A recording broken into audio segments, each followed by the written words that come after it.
I went for a buzz around in the Aeronca yesterday morning.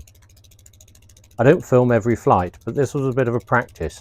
I want to make another film about engine failures. The film about the impossible turn was fairly well received, and I wanted to expand on the subject and look at some practical exercises.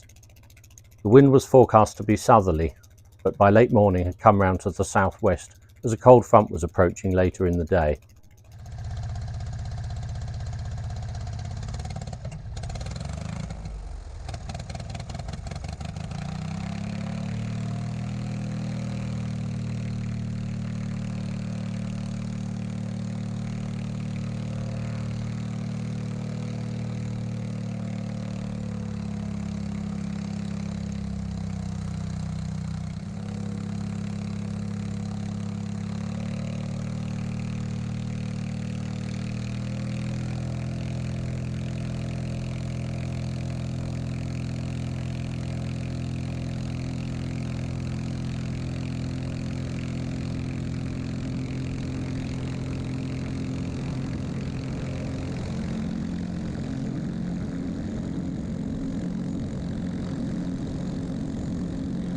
The land to the south of Roach is a bog, with willow bushes growing in large ponds. Guaranteed a soft landing, but probably quite a soggy one, a bit like the sewage farm at Brooklands. However, a turn of 90 degrees to the left suddenly gives several options. I closed the throttle on myself, glided down towards the two fields next to the airstrip. I'd have easily got in. I then poured on the sauce and climbed out over the strip to the north.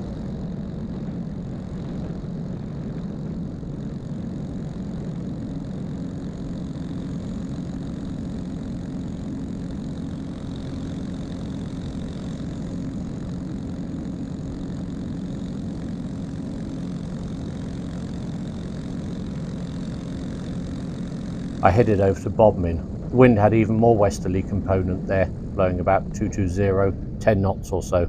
So I did a couple of glide approaches onto runway 21.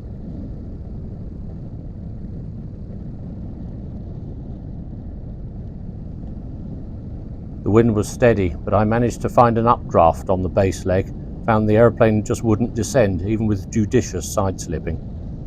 I landed a little deep on the first approach.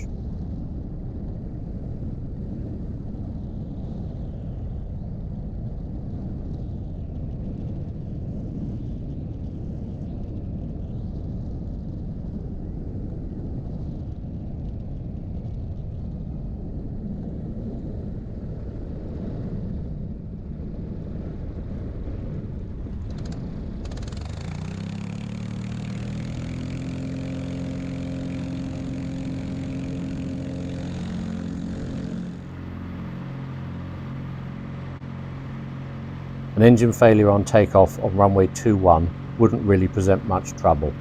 There's an enormous grass field the other side of the road. I did one more circuit and then buzzed back to Roach. I'll definitely visit this subject again in the future.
I wasn't intending to make another film today.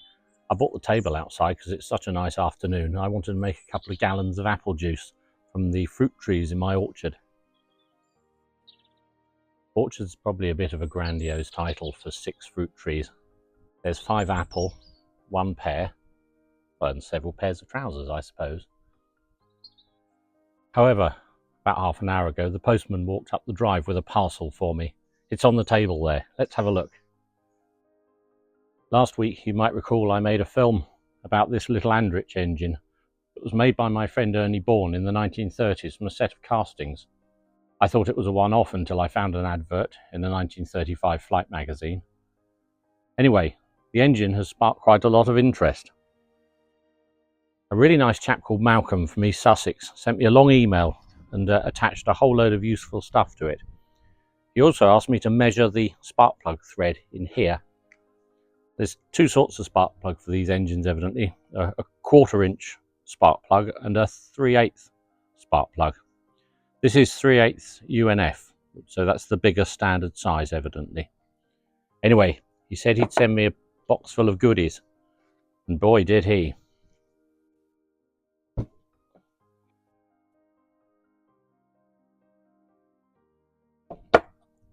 Look at this.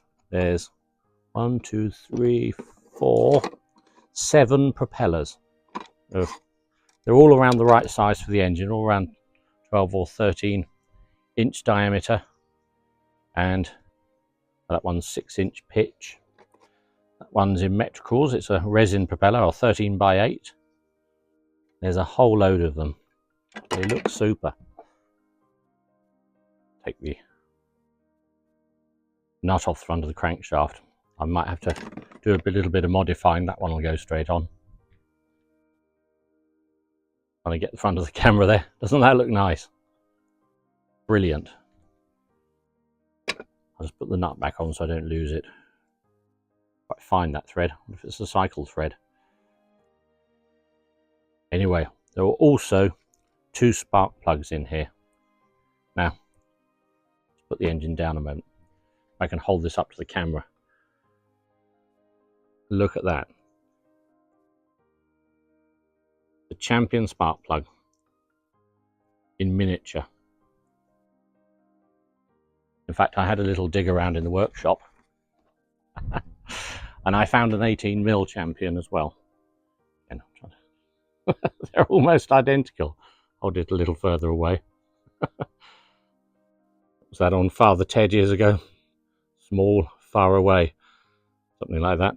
Anyway, there they are. Isn't that delightful? And there's another plug as well. So I'll just screw that in the top of the motor. You'll have to excuse me if this is a bit wobbly. This is being done in Fumble Vision this afternoon, I think. Anyway, there we are. Look at that. Isn't that lovely? So, thank you very much, Malcolm. That's an absolutely brilliant gift. I can't thank you enough. It's absolutely superb. Here's the other plug. It's a little AC plug. I'll leave it in its bag, but there we are. You can see that. It's so bright out here, I can't see the picture very well. So we're going to get on with the Andrich engine in the winter. It's a really fun winter evenings project. There's quite a lot of bits to make for it. But again, with Malcolm's help, he sent me pictures of how to make the contact breaker and all manner of things. So that'll be a really fun thing to get going. And of course, it'll be bolted on the back of the Vauxhall, as that's the tradition around here.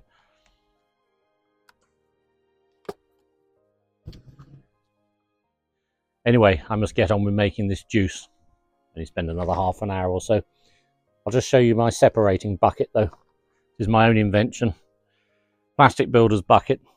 Piece of 1/4 inch conifer piping glued through the bottom. A length of clean petrol pipe. And the idea is the juice is at the bottom of the bucket and all the bits stay higher up. You end up with a kind of cake of nonsense on the top. And there we are. Looks like something I passed earlier. It's quite tart actually. Nice though. Always good for me. Thanks for watching.